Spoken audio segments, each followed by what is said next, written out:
Everyone, welcome to JRF अड्डा। मैं अदिति आप सभी लोगों के लिए लेकर आई हूँ आज एक ऐसा वीडियो जो मुझे पता है कि इस वक्त आप सभी लोगों के लिए बहुत ही ज्यादा इंपॉर्टेंट होने वाला है।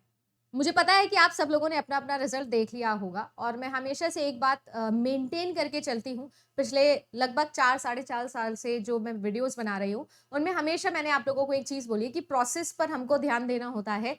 रिजल्ट्स पर इतना ध्यान अगर हम लोग देंगे, रिजल्ट पर अगर हम लोग डिपेंडेंट हो जाएंगे तो हमारी प्रोसेस मेकिंग बहुत ज्यादा इन्फ्लुएंस होगी। मुझे पता है कि आज ये बात आपको समझाना थोड़ा डिफिकल्ट होगा क्योंकि ऑफ कोर्स हो सकता है कि आप सभी लोग जो है अ, उस मूड में ना हो कि आप समझ सके। और मैं बिल्कुल आपको यहाँ पर कोई ज्ञान देने या कोई समझाने वाली बात नहीं करने आई हूँ। मैं टू द कोर बात और एकदम सेंट्रल पॉइंट पर आऊंगी कि इस वक्त मैं अगर आपकी जगह होती तो मैं क्या सोचना चाहती और मैं क्या करती। डेफिनेटली आप सभी लोगों का जो भी रिजल्ट रहा होगा, मैं ऐसा मानती हूँ कि मेरे लिए वो ठीक है। ठीक है, अगर आपका अच्छा आया है तो भी बहुत अच्छी बात है, ठीक है। अगर नहीं आया है तो भी मेरे लिए ठीक है, कोई बात नहीं है। बिकॉज मुझे ऐसा लगता है कि जो पिछले 6 महीने 8 महीने अगर आपने लग के पढ़ाई की है तो आपको उसका रिजल्ट दिख गया होगा। ठीक है, अब यहाँ पर दो तरीके के सिनेरियो होते हैं। आपने बहुत सारी पढ़ाई करी, बहुत सारी पढ़ाई करने के बाद में 2 या 4 नंबर या 10 नंबर से आप रह गए। ठीक है, वैसे 10 नंबर बहुत ज्यादा होते हैं बट स्टिल चलिए कोई बात नहीं, 5 क्वेश्चन की वजह से आप रह गए नेट से या जेआरएफ से। एक सिचुएशन ऐसी होती है कि आपने इतनी ज्यादा पढ़ाई नहीं करी थी बट आपका सिलेक्शन हो गया है, वो भी अच्छी बात है। मैं आपको ये बोलना चाहूंगी इन दोनों ही सिनेरियो के अंदर एक चीज आपको पकड़नी पड़ेगी कि UGC net examination was a very important examination but it was not the only examination। ऐसा नहीं था कि आपका नेट क्वालिफाई हो जाएगा तो दुनिया बदल जाएगी या सब कुछ चेंज हो जाएगा। हाँ, डेफिनेटली एक पुश मिलता है, एक अच्छी फीलिंग मिलती है जब हमारा सिलेक्शन होता है तो हमें खुद कॉन्फिडेंस मिलता है। आसपास के एनवायरनमेंट में हमको लेकर बिहेवियर चेंज हो जाते हैं और बहुत एक्साइटमेंट आ जाती है। बट मैं आपको ये कहूंगी कि सारी टेम्परेरी वेरिएबल्स हैं। ये सब चीजें थोड़े समय के लिए आपको इन्फ्लुएंस करेगी, अफेक्ट करेगी या इफेक्ट करेगी, दोनों ही सेंस के अंदर। तो मैं आप लोगों को ये बोलना चाहूंगी कि अब एक ऐसा समय है कि आपको अपने आगे के बारे में जरूर सोचना होगा। अगर आपका जेआरएफ हो चुका है, नेट हो चुका है, तो भी आपको आगे की तरफ सोचना चाहिए। और अगर नहीं हुआ है तो डेफिनेटली जितना जल्दी हो सकता है आप अपनी पढ़ाई पे वापस आ जाओगे उतना आपके लिए बेटर है। आज कोई मोटिवेशन कोट या कुछ और नहीं दिखाने आई हूँ, सिंपल कोर शब्दों में ये बताने आई हूँ कि अगर आप लोगों का सिलेक्शन नहीं भी हुआ है तो भी कोई बड़ी बात नहीं है। अभी नहीं समझ में आएगा, शायद जिस दिन हो जाएगा उसके बाद में आपको समझ में आएगा कि हाँ यार ये वीडियो में मैंने ऐसा कुछ सुना तो था। बट मैं आपको जेन्युइनली बोलती हूँ, मेरे साथ भी ऐसा हुआ है। बहुत सारे एग्जाम्स दिए हैं और बहुत सारी फील्ड्स भी मैंने चेंज करी है। आईटी से, कॉर्पोरेट से शुरू होते होते गवर्नमेंट से रहते पता नहीं कहाँ कहाँ पर क्या क्या देखा है। तो बस वही एक्सपीरियंस बता रही हूँ। जो आपका मनूवर है वो मनूवर आपके लिए सेट किया हुआ है, आपको बस अलग अलग जाके डोर्स को नॉक करना है। ये डेफिनेटली मैं नहीं बोलना चाहती हूँ कि आपको अपनी फील्ड चेंज कर लेनी चाहिए, बट मैं ये बोल सकती हूँ कि आपको शायद अपने पैटर्न को चेंज करने की जरूरत आ गई है। आपने अपना बेस्ट ट्राई किया, आपने फुल्ली फोकस किया। अगर आप इस चीज को लेकर एकदम लॉयल हो, एकदम डट के बोल सकते हो कि हाँ मैम जितना बेस्ट हो सकता मैंने उतना बेस्ट ट्राई किया बट फिर भी मेरा नहीं हुआ है, तो मैं ये कह सकती हूँ कि हाँ ठीक है, आपको थोड़ा दुखी होने का एक रीजन आपके पास है। बट आपको जब पता है कि आपने अपना 100% नहीं दिया है, 100 छोड़ो अपना 200% नहीं दिया, जिस हिसाब से कंपटीशन बढ़ता जा रहा है, तो डेफिनेटली हम लोगों को क्या करना चाहिए, हमें उसे सेटबैक के जैसा नहीं लेना चाहिए, एक नए चैलेंज के जैसा लेना चाहिए जो कि आप लोगों के पास में है। दूसरी बड़ी बात यह होती है, जैसा मैं हमेशा कहती हूँ कि रिजल्ट आप लोगों के लिए, मेरे लिए तो रिजल्ट आपका इतना मैटर नहीं करेगा। मेरे लिए तो कल जैसे थे आज भी वैसे ही रहोगे, परसों भी वैसे रहोगे, 10 साल बाद भी जब आप लोग मिलोगे मुझसे आके तो भी वैसे ही रहोगे।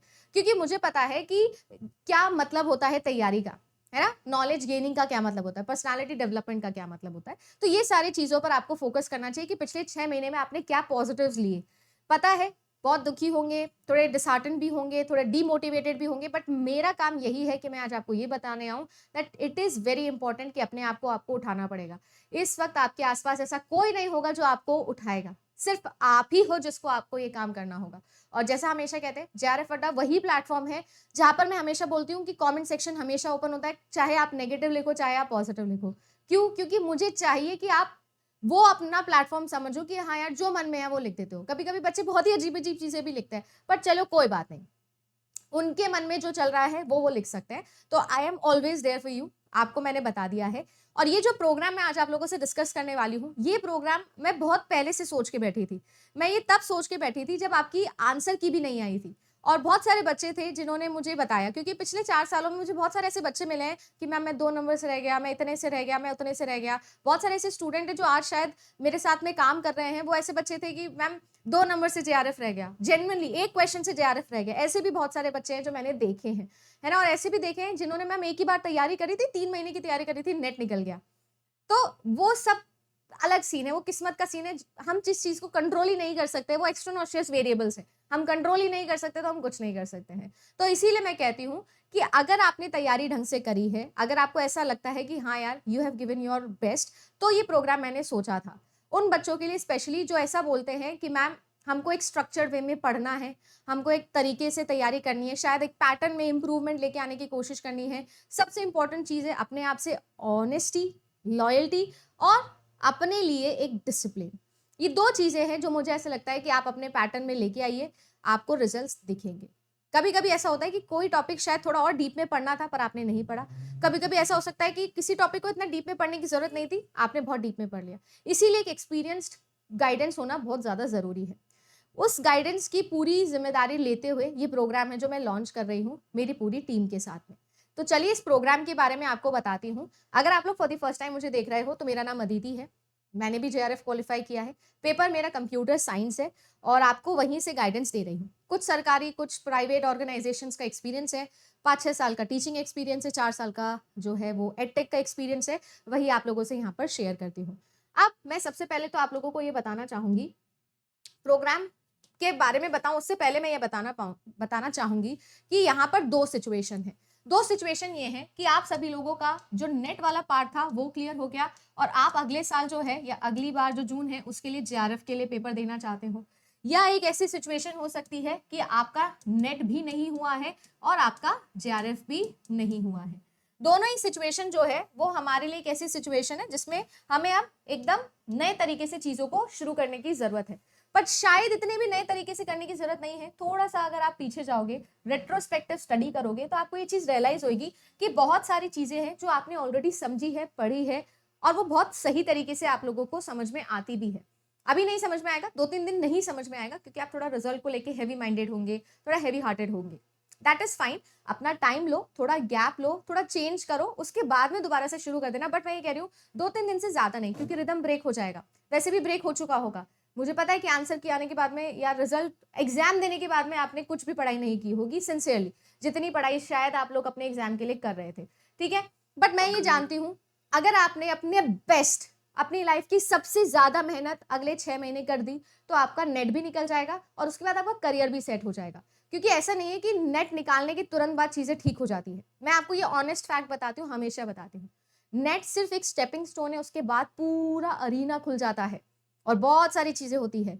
मैंने हमेशा से, आपको जॉब वाला वीडियो याद होगा कि नेट से नहीं लगती है जॉब, सच या झूठ, मैंने बनाया था। 8-10 महीने हो गए उस वीडियो को बनाए, अब बाकी सब लोग भी बना रहे हैं, बट याद होगा वो वीडियो बनाया था क्योंकि वो मेरा पर्सनल एक्सपीरियंस है। मेरे पास में ऐसा भी स्टूडेंट है जो रिसर्च असिस्टेंट लगा है, ऐसा भी है जो अब रिसर्च एसोसिएट बन गया है, ऐसा भी है जो टीचिंग असिस्टेंट लगा है, ऐसा भी बच्चा है जो पीएचडी कर रहा है, ऐसे भी स्टूडेंट है जो मेरे साथ में टीचिंग भी कर रहे हैं। तो मेरे पास में जो जो मेरे प्रैक्टिकल एक्सपेरिमेंटेशंस है वो मैं आप लोगों को बताती हूँ, जो जो फील्ड में ढूंढ के लेके आती हूँ वो मैं आपको बताती हूँ। और नॉट सिर्फ पेड वालों को, यूट्यूब वालों को भी। तो उन सब बच्चों, और मुझे सबसे ज्यादा अच्छा लगता है अपने बच्चों से कनेक्ट करना, इसीलिए बच्चों के साथ ही टीम बनाती हूँ। मुझे सबसे बेस्ट लगता है। कल भी हम रात को 10:30-11 बजे तक बैठ के बात कर रहे थे, इसीलिए कर रहे थे बिकॉज मुझे अच्छा लगता है कि उनके एंड से मैं देखूं वो ट्राई कर रहे हैं, जो भी कर रहे हैं, या जो मैं अपने फील्ड में ट्राई कर रही हूँ, वो सारी चीजें मैं आपको समझा सकती हूँ कि आपकी जो तैयारी अगले 6 महीने आप करोगे ना, आपको वो बेस्ट करनी है। बेस्ट से मेरा मतलब ये है, ये नहीं सोचना है कि मैं कितने घंटे पढ़ा, ये नहीं सोचना है कि मैंने कितने रिसोर्सेज को टैग किया, ये नहीं सोचना है कि यार इतना तो इनफ है, ये नहीं सोचना है कि कितने साल के प्रीवियस ईयर, जहां मिले, जो मिले, जब टाइम मिले तब पढ़ना है। आप ये सोच लो। मुझे कभी कोई पूछता है कि नेट की तैयारी में कितने घंटा पढ़े, तो मुझे कुछ याद नहीं है। स्पेशली लास्ट के 4 महीने तो मुझे पता ही नहीं है। मेरी कोई सोशल लाइफ ही नहीं थी, नहीं मतलब कुछ भी नहीं था। मुझे बस इतना याद है, मतलब मेरे फेवरेट पर्सन भी घर पे आता था ना, तो भी मैं अपने रूम में होती थी पढ़ाई करने के लिए। इसलिए नहीं कि मेरे को पढ़ाई करते हुए मतलब शो ऑफ वाला पढ़ाई नहीं, मतलब मुझे पता था कि मैं ये नहीं करूंगी तो कुछ नहीं है। और ये समझ लेना कि आपको ऐसा सोचना है कि यार जून में जो मेरा एग्जाम होने वाला है ना, वो मेरा फाइनल है, मेरा फाइनल टेक है। आपको ये ठान लेनी है। मुझे नहीं पता, मैं तो इतना ही हार्डकोर तरीके से ही चीज़ें करती हूँ, इतने ही पैशन से करती हूँ, चाहे वो जेआरएफ अड्डा पे कोई काम हो, चाहे मेरी तैयारी के अंदर हो, चाहे किसी और को बताना हो। पैशन, डिसिप्लिन एंड अवेयरनेस, ये बहुत इंपॉर्टेंट है आपकी तैयारी के लिए। तो उस पैशन के साथ जाना है कि यार ये मेरा फाइनल है, इस ये नहीं किया तो कुछ नहीं किया, इस तरीके से सोच लेना चाहिए। गुड पैनिक लेना भी इंपॉर्टेंट है आपकी लाइफ में। और आपके अंदर जो अभी ये अग्रेशन वाली फीलिंग है, डीमोटिवेशन वाली फीलिंग जो है ना, इसको अगर सही डायरेक्शन दे दोगे तो आप इस टाइम से बेस्ट जो आपका जंप है ना प्रिपरेशन में, वो नहीं ले सकते। अभी आपके अंदर बहुत सारे इमोशंस चल रहे होंगे कि यार मैंने ये किया था, मैंने वो किया था। मैं कहती हूँ एक बार सेटल डाउन होना और सोचना कि क्या मैंने वो किया जो रिक्वायर्ड था। हाँ किया, क्या मैंने कितना परसेंट किया, 50% किया, 60% किया, 70% किया, या मैंने 20% किया है।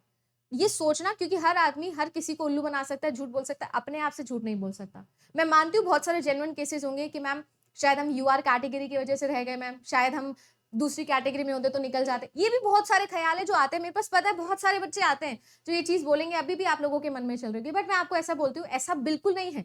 आप बचपन से जिस माहौल से बड़े हुए हो, उसी माहौल की कट ऑफ से कंपैरिजन करो। नहीं आया है 200 नंबर तो नहीं आया, एक्सेप्ट करो, कोई बात नहीं, इट्स अ फेलियर पॉइंट। ठीक है मैम, नहीं आया है, अगली बार आ जाएगा।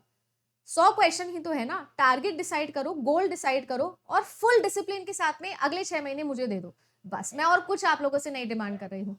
अपने आप से एक कमिटमेंट करो, जिसको भी आप गाइड मानते हो, जिसको भी आप मेंटर मानते हो, उससे एक प्रॉमिस करो। मैं हर साल एक प्रॉमिस करती हूँ अपने मेंटर से कि इस साल मैं ये कर दूंगी सर, इस साल मैं ये कर लूंगी। अपने आप को एक प्रॉमिस करती हूँ कि इस साल मुझे ये करना ही है। ठीक है ना, लॉन्ग टर्म विजन और शॉर्ट टर्म विजन दोनों होने चाहिए। तो अपने आप से एक प्रॉमिस करो, जिसको आप मेंटर मानते हो उसके लिए एक प्रॉमिस रखो कि यार मैं ये चीज जो है वो उनको करके दिखाऊंगा।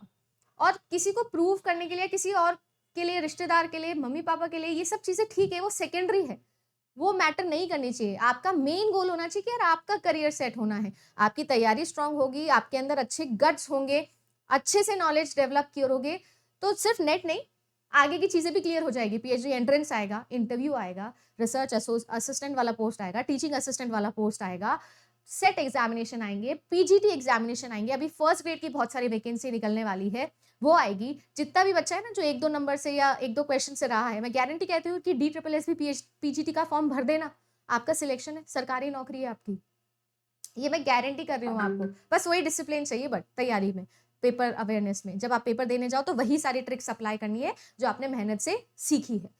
सही है, तो ये सारी चीजें हैं। अब जितने भी बच्चे हैं जो ये वाले सिनेरियो में चलते हैं, जो यूट्यूब पर डिपेंडेंट है, यूट्यूब पे पढ़ रहे हैं पर चाहते हैं कि नहीं मैम हमको जो है वो और डिसिप्लिन, क्योंकि पेड में और यूट्यूब में सिर्फ एक डिफरेंस में दे सकते हो, वो डिसिप्लिन का, आपकी साइड का।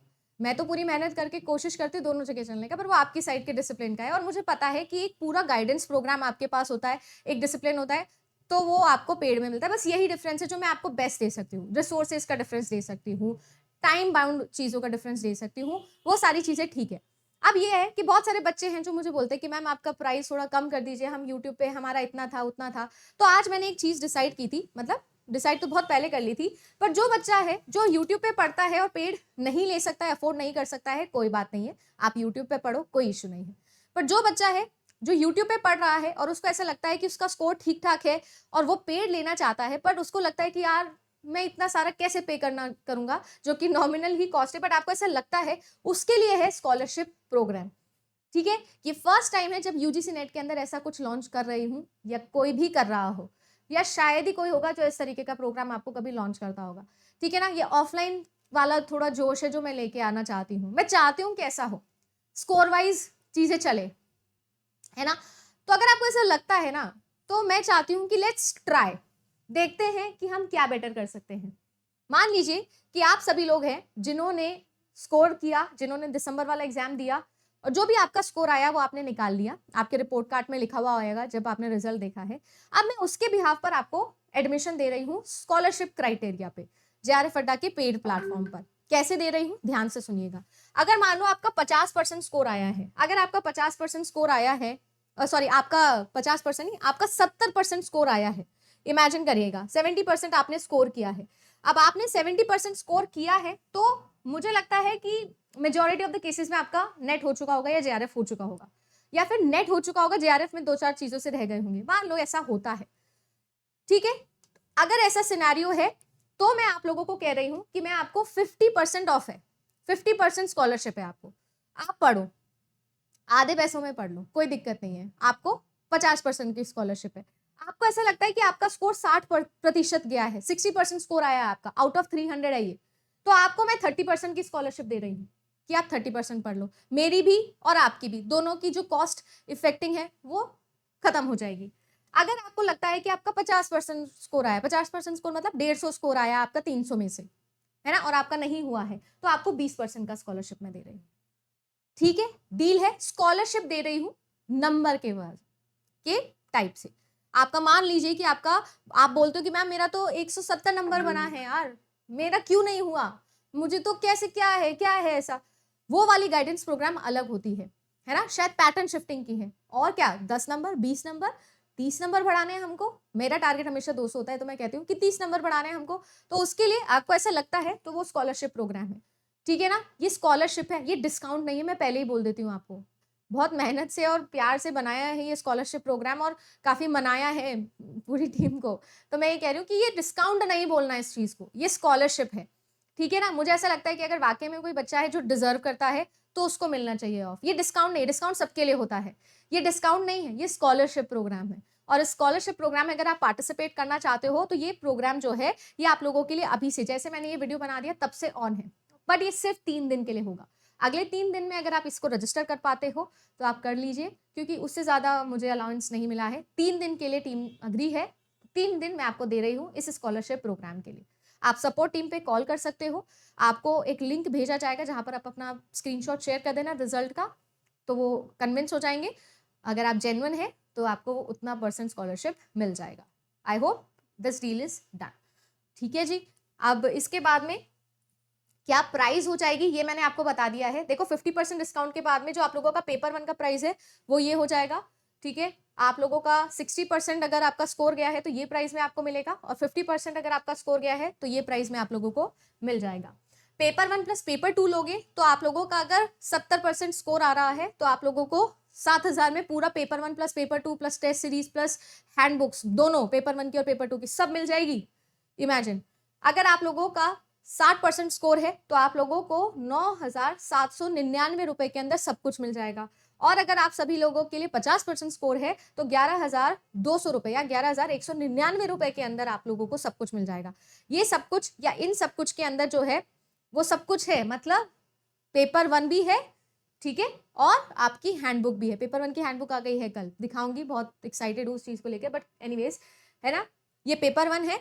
और अगर ऐसा ही सिंपल पेपर 2 भी लेते हो तो भी है, पेपर 2 प्लस हैंडबुक, और ये paper 1 plus paper 2 plus paper 1 plus paper 2 का handbook plus paper 1 plus paper 2 का टेस्ट सीरीज, है ना, जो हमारा या बिगेस्ट जो है। ठीक है, एक्चुअल प्राइस देख लो आप क्या है, और उसके बाद में स्कॉलरशिप प्रोग्राम के बारे में क्या मिलेगी ये बता दिया है। अगर नेट जेआरएफ नहीं हुआ है तो इंपॉर्टेंट है कि अपने आप को रिदम पे लाओ। मुझे बाकी सारी चीजें करनी आती, सेंट्रल कोर बात बताने आई हूँ।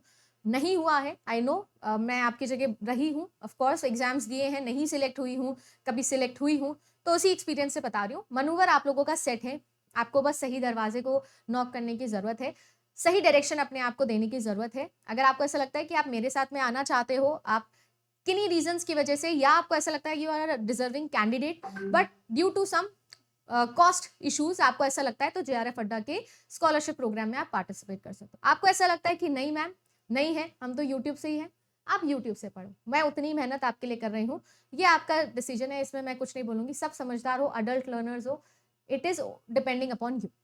ठीक है, 3 दिन के लिए प्रोग्राम रहेगा, सिंपल सा कॉन्सेप्ट है। अच्छा लगा तो वीडियो को लाइक जरूर करना। और एक चीज बोल रही हूँ, ये सब चीजों का एक ही लॉजिक है, correct motivation and correct time पे करेक्ट डिसीजन लेना बहुत जरूरी होता है। मैंने अपनी लाइफ से यही सीखा है, तो वही आपको बता रही हूँ। मेरा परसेप्शन है, ऑफकोर्स मेरा ब्रांड है तो मैं आपको मेरा परसेप्शन दे रही हूँ, बाकी आपको जैसा ठीक लगे वैसा। कंटेंट में पूरी मेहनत करते हैं, ये भी बता देती हूँ, बीच बीच में इश्यूज भी आते हैं, टेक्निकल इश्यूज आएंगे, और वो क्योंकि आप खुद से बना रहे हैं, सब कुछ नया नया है, आते हैं। मैं ये नहीं बोल रही हूँ कि सब कुछ हमारा बेस्ट है, ये है वो है, मैं जो बताऊंगी वही एग्जाम है, अगर नहीं, ये आप अपने हिसाब से रिसर्च करो, आप कंपेयर करो, वो आपका डिपार्टमेंट में कुछ नहीं बोलूंगी। आते हैं, बट हाँ, हम पूरी ऑनेस्टी से पूरी मेहनत करता है टीम मिलके कि आप लोगों के लिए जो इश्यूज आ रहे हैं उसको रिजॉल्व करें। अगर लगता है कि ये बेटर हो सकता है तो वो बेटर करे, क्योंकि हमेशा हम सब स्टूडेंट ही हैं, देखो है ना। टेक टीम को हटा दे तो सारा स्टूडेंट ही डिपार्टमेंट है, तो हम बस वो स्टूडेंट पॉइंट ऑफ व्यू सोच सोच के चीज़ें एक्सप्लोर कर रहे हैं, आप लोगों के लिए कर रहे हैं। तो बस ऑनेस्ट एफर्ट है। और अगर मेरे को कोई जानता है, लंबे समय से पढ़ रहा है मेरे साथ में, तो वो जानता हो कि एक ऑनेस्ट एफर्ट के साथ में आती हूँ और मेरे पास कुछ भी नहीं है, सिर्फ एक ऑनेस्टी है और एक डेडिकेशन है मेहनत करने का, वो लेके आऊंगी। चाहते हो तो पार्टिसिपेट कर लेना। बाकी एक चीज़ बोलूंगी, I know, I understand demotivated हो, थोड़े दिन रहेगा। जितना जल्दी रीगेन कर सकते हो उतना बेस्ट है, और रीगेन करने का बेस्ट तरीका ये होता है कि नेक्स्ट स्टेप ले लो, बेस्ट। ठीक है गाइस, फिलहाल के लिए बस इतना ही। Thank you so much, all the very best. आपका नेक्स्ट डिसीजन आपके लिए आपके करियर के लिए बहुत इंपॉर्टेंट होने वाला है, तो वाइजली लीजिएगा। Bye bye.